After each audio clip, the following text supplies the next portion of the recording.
Paul Hancock is able to deliver a history lesson of major civil rights issues in the United States for the past 40 years, unlike any other graduate of the University of Toledo. In fact, one could easily make that same argument about Paul anywhere in the country. That's simply because the College of Law's Distinguished Alumnus for 2014 has been a leading figure in nearly every major civil rights controversy in America for the past 4 decades. Do you remember the school desegregation and busing lawsuits of the 70s? How about when the government decided to enforce the Fair Housing Act, the Equal Credit Opportunity Act, and the Public Accommodations Act? If those don't ring a bell, think Chevy Chase Bank and Denny's restaurants. And how about the Voting Rights Act? Do you recall that there was this little thing that hung up a presidential election? The 1970 UT graduate is the common thread here. Born and raised in Toledo to John and Ethel Hancock and the second of 4 children, Paul attended Ladyfield Elementary School and then St. Francis de Sales High School, where he was co-captain of the basketball team. St. Francis knows a winner. They brought Paul back to serve as commencement speaker earlier this year. Paul's first foray outside of Toledo came when he went to Xavier University in Cincinnati, completing his Bachelor of Science degree in 1966 and MBA 1 year later. Planning to join the Air Force, Paul decided instead to go to law school, and UT admitted him at the last minute. Good move. His grades were near the top of the class.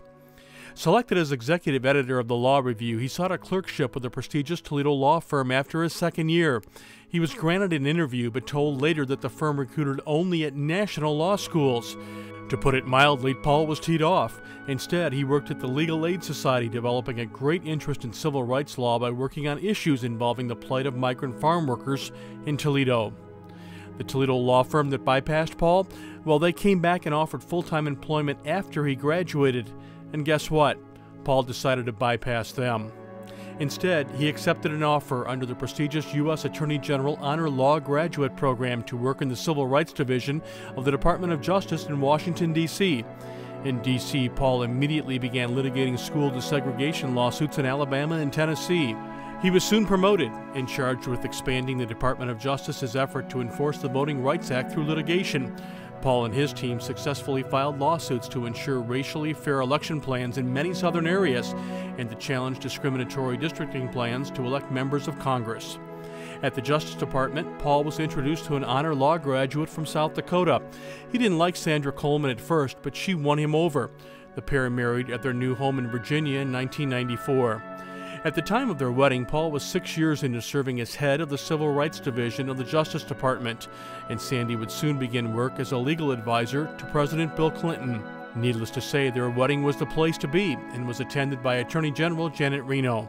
Paul became a national figure when his team prosecuted the Denny's restaurants chain for refusing to provide or providing poor service to black customers. He also began a large-scale investigation to evaluate whether banks and other residential mortgage lenders had different standards for minority applicants.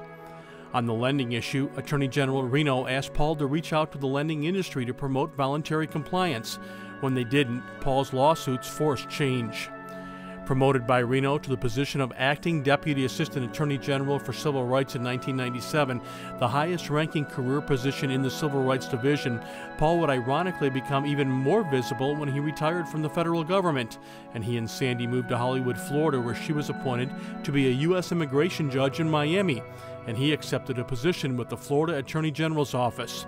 Paul was center stage during the disputed 2000 presidential election between George W. Bush and Al Gore. When the Florida AG said that state law mandated a recount and machines were not properly reading the votes, and the Secretary of State disagreed, the battle finally ended up in the U.S. Supreme Court. And so did Paul. He represented the argument on one of the most important constitutional issues of our time. The ultimate result was nationwide elimination of faulty voting machines and the general recognition of the importance of counting all votes. As he and Sandy checked out of their hotel, the clerk recognized Paul, telling her co-worker, "That's Mr. Hancock," from CNN. Today, Paul is a partner at K&L Gates, a firm with more than 2,000 lawyers practicing out of 48 offices on 5 continents. Paul and Sandy live a few steps from the Intracoastal Waterway. Their daughter Morgan and her husband have given them a granddaughter, Maya Joy. One of the most accomplished graduates of the university, Paul Hancock is the College of Law's 2014 Distinguished Alumnus.